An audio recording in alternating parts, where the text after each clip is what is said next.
राधे राधे मित्रों, आज हम आपके लिए यहाँ पर लेकर आए हैं श्री शिव महापुराण के वायवीय संहिता के पूर्व खंड के अध्याय 27 की कथा, जो है मंदरांचल पर गौरी देवी का स्वागत महादेव जी के द्वारा उनके और अपने उत्कृष्ट स्वरूप एवं अविच्छेद संबंध पर प्रकाश तथा देवी के साथ आए हुए व्याघ्र को उनका गणाध्यक्ष बनाकर अंतःपुर के द्वार पर सोमनंदी नाम से प्रतिष्ठित करना।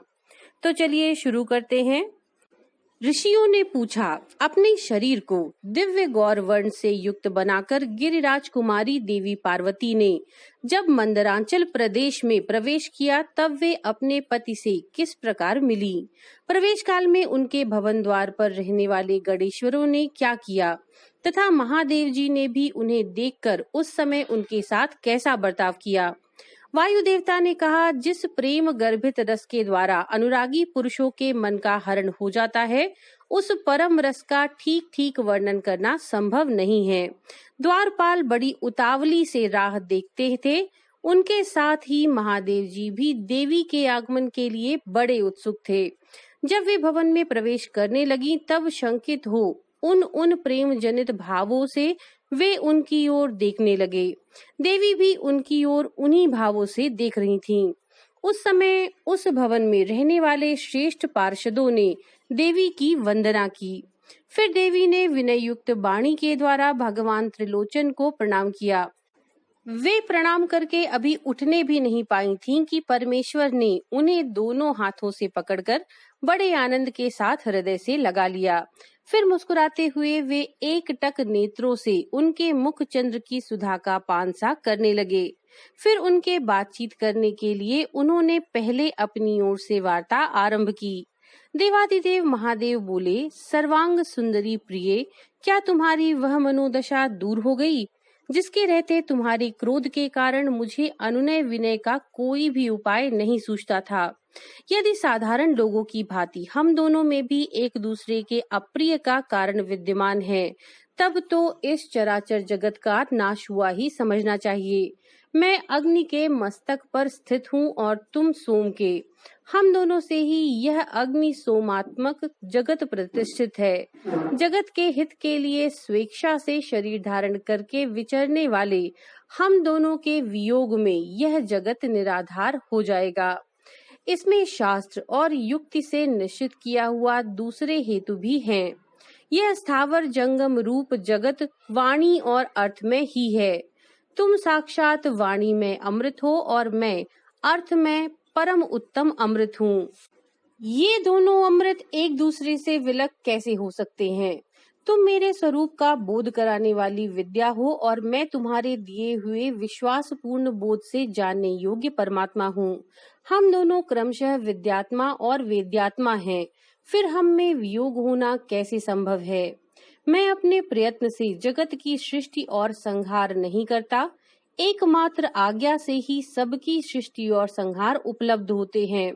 वह अत्यंत गौरवपूर्ण आज्ञा तुम हो। ऐश्वर्य का एकमात्र सार आज्ञा है, क्योंकि वही स्वतंत्रता का लक्षण है। आज्ञा से वियुक्त होने पर मेरा ऐश्वर्य कैसा होगा? हम लोगों का एक दूसरे से विलग होकर रहना कभी संभव नहीं है। देवताओं के कार्य की सिद्धि के उद्देश्य से ही मैंने उस समय उस दिन लीला पूर्वक व्यंग वचन कहे थे। तुम्हें भी तो यह बात अज्ञात नहीं थी, फिर तुम कुपित कैसे हो गई? अतः यही कहना पड़ेगा कि तुमने मुझ पर भी जो क्रोध किया था, वह त्रिलोकी की रक्षा के लिए ही था, क्योंकि तुम में ऐसी कोई बात नहीं है जो जगत के प्राणियों का अनर्थ करने वाली हो। इस प्रकार प्रिय वचन बोलने वाले साक्षात परमेश्वर शिव के प्रति श्रृंगार रस के सारभूत भावों की प्राकृतिक जन्मभूमि देवी पार्वती अपने पति की कही हुई यह मनोहर बात सुनकर इसे सत्य जान मुस्कुराकर रह गईं। लज्जावश कोई उत्तर न दे सकीं।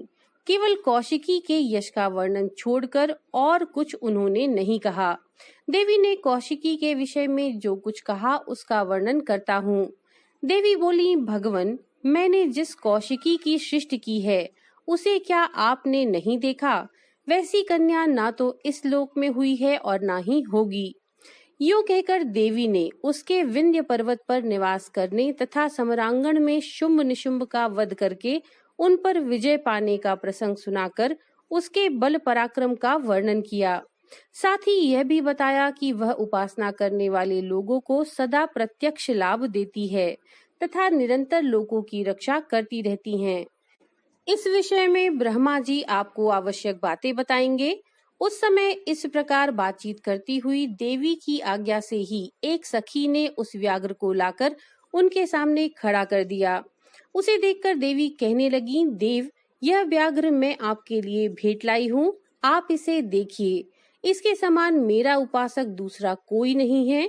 इस दुष्ट जंतुओं के समूह से इसने तपोवन में मेरी रक्षा की है। यह मेरा अत्यंत भक्त है और अपने रक्षणात्मक कार्य से मेरा विश्वास पात्र बन गया है। मेरी प्रसन्नता के लिए यह अपना देश छोड़कर यहाँ आ गया है। हे महेश्वर, यदि मेरे आने से आपको प्रसन्नता हुई है और यदि आप मुझसे अत्यंत प्रेम करते हैं तो मैं चाहती हूँ कि यह नंदी की आज्ञा से मेरे अंतःपुर के द्वार पर अन्य रक्षकों के साथ उन्हीं के चिन्ह धारण करके सदा स्थित रहे। वायुदेव कहते हैं, देवी के इस मधुर और अंततो गत्वा प्रेम बढ़ाने वाले शुभ वचन को सुनकर महादेव जी ने कहा, मैं बहुत प्रसन्न हूँ। फिर तो वह व्याघ्र उसी क्षण लचकती हुई सुवर्ण जटित बेंत की छड़ी, रत्नों से जटित विचित्र कवच, सर्प की सी आकृति वाली छुरी तथा रक्ष कोचित वेश धारण किए गणाध्यक्ष के पद पर प्रतिष्ठित दिखाई दिया। उसने उमा सहित महादेव और नंदी को आनंदित किया था, इसलिए सोम नंदी नाम से विख्यात हुआ। इस प्रकार देवी का प्रिय कार्य करके चंद्रार्ध भूषण महादेव जी ने उन्हें रत्न भूषित दिव्य आभूषणों से भूषित किया। चंद्रभूषण भगवान शिव ने सर्व मनोहारिणी गिरिराज कुमारी गौरी देवी को पलंग पर बिठाकर उस समय सुंदर अलंकारों से स्वयं ही उनका श्रृंगार किया। तो मित्रों, ये थी अध्याय 27 की कथा वायवीय संहिता के पूर्व खंड से, शिव पुराण से। नमो नारायण।